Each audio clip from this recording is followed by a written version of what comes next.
This is the military museum in Bydgoszcz in Poland, the Land Forces Museum to be more specific. So Army Museum, putting it another way, and as well as a fair amount of equipment outside. What I'm going to do in this video is I'm going to take you around what's inside, and you can see some of the external stuff in other videos. Right, so let's come through here to start off with. Displays of weapons. Oh, one thing I think is great, we've got some photographs over there. There's an Italian US made anti-aircraft device from the 1950s. There you go. And a little exhibition on Enigma. Enigma, the German ciphering system, and the person who initially broke the code was from here, from Bydgoszcz. So let's go upstairs and have a look at the dioramas that they have got here. And so we have one or two things from past ages. That's what it used to be like in battle. And here we've got a Polish winged Hussar from the 17th century. Why did they have those wings? It's usually believed or said that the wings were there to make a noise, and certainly they would make a noise as the rider charged forward, but would that be enough to put anybody off? And more to the point, wouldn't it put the rider off more? Well, I've got another suggestion here, that is up there is a defense against being lassoed, because the Tatars with whom they fought in the 17th century did use lassos quite a lot. And obviously if you can get your lasso out and pull somebody off the horse before they get close to you with their sword, then it's the end of the battle. Right, so one of the things he's got here is when he gets into battle, he's carrying this lance, but the lance wasn't much use. His main weapons were two things. He's got a sword and he's got this short lance, which were the main things he would fight with. So 16th and 17th, so this sort of does rather remind one of the British, I suppose, really, Civil War, or English Civil War, because United Kingdom hadn't yet been founded, and it was in the middle of the 17th century. And here we have some things from the First World War.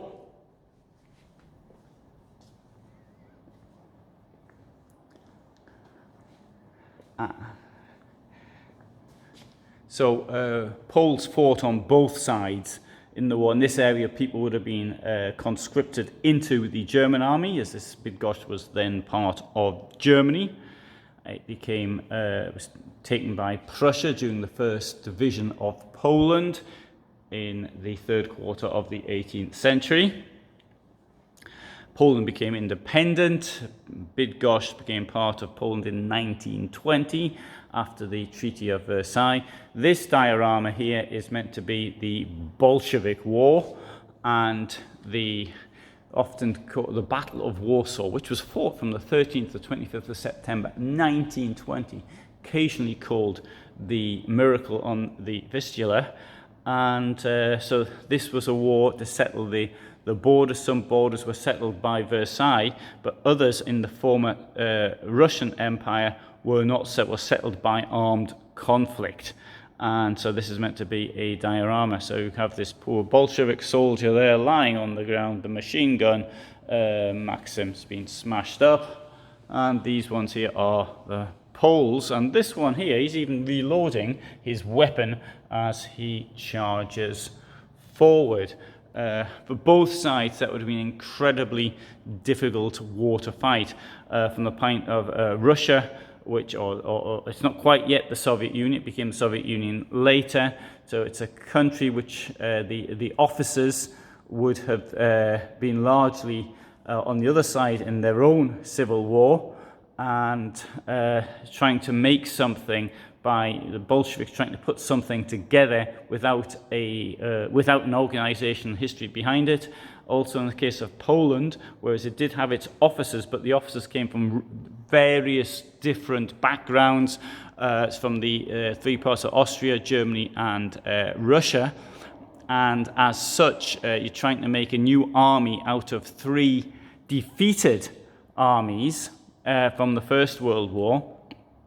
And so you can imagine that with different systems of rank, for example, and different systems of fighting, so trying to put that together quickly would have been rather difficult. But to return to the miracle on the Vistula, I don't think it was a miracle at all. The Soviets advanced almost as far as where I am now, which is almost on the then German border. Not quite as far, didn't get this far, but they were comparatively close.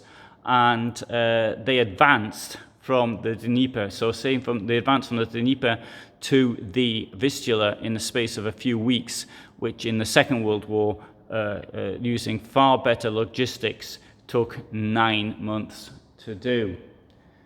Right, so, and now, this is the interwar period, and it's got some swords, and there's their tea service.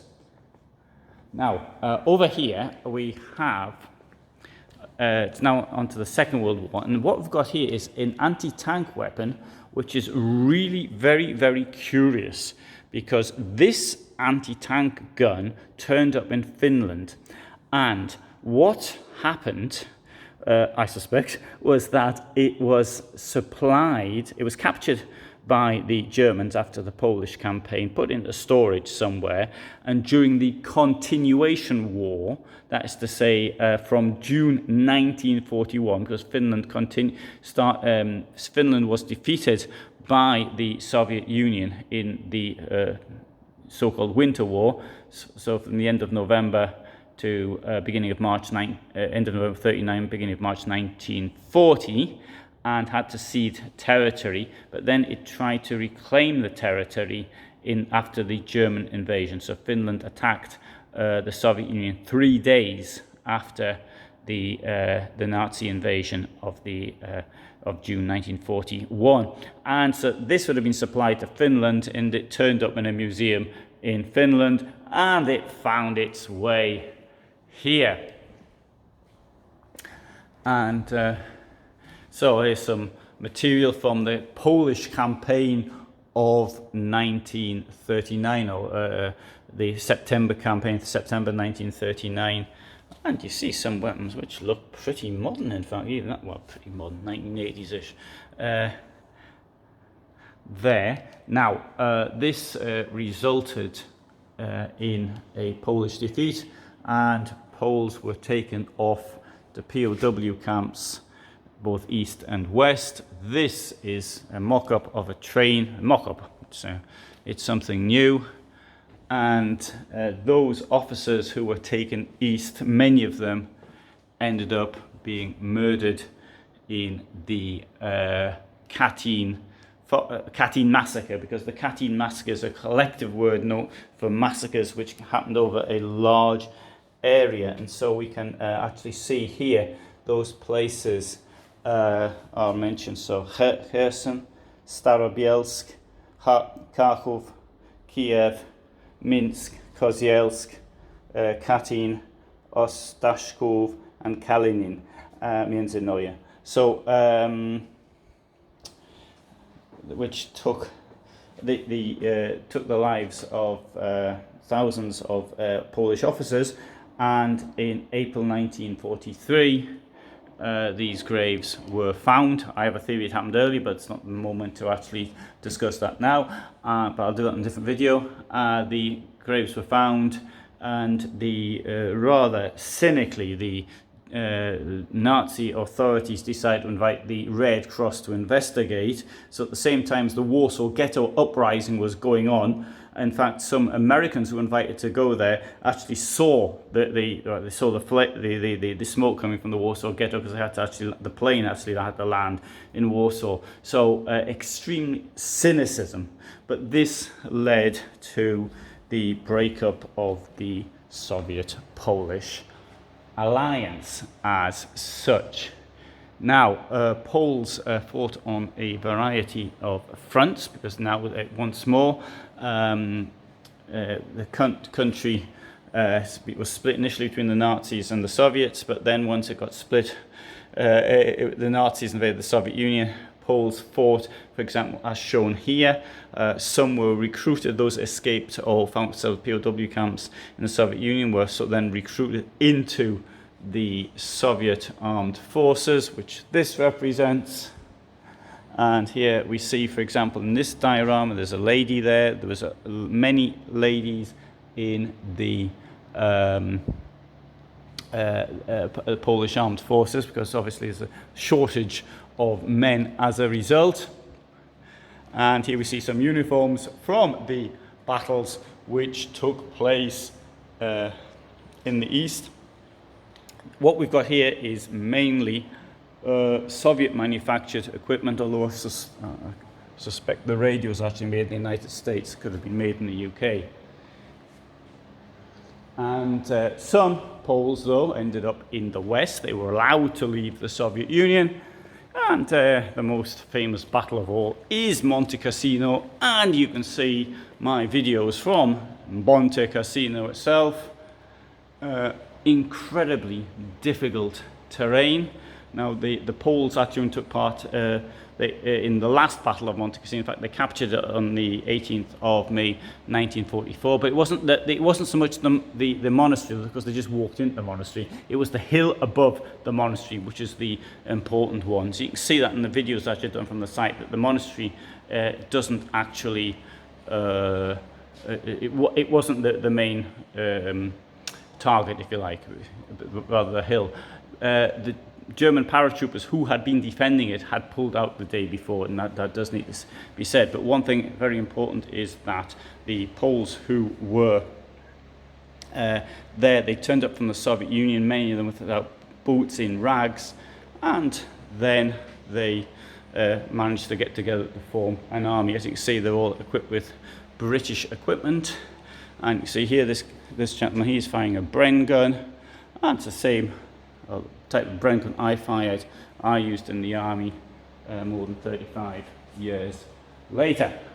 Some uniforms, 2nd Polish Corps, and here we have diorama from the Warsaw Uprising.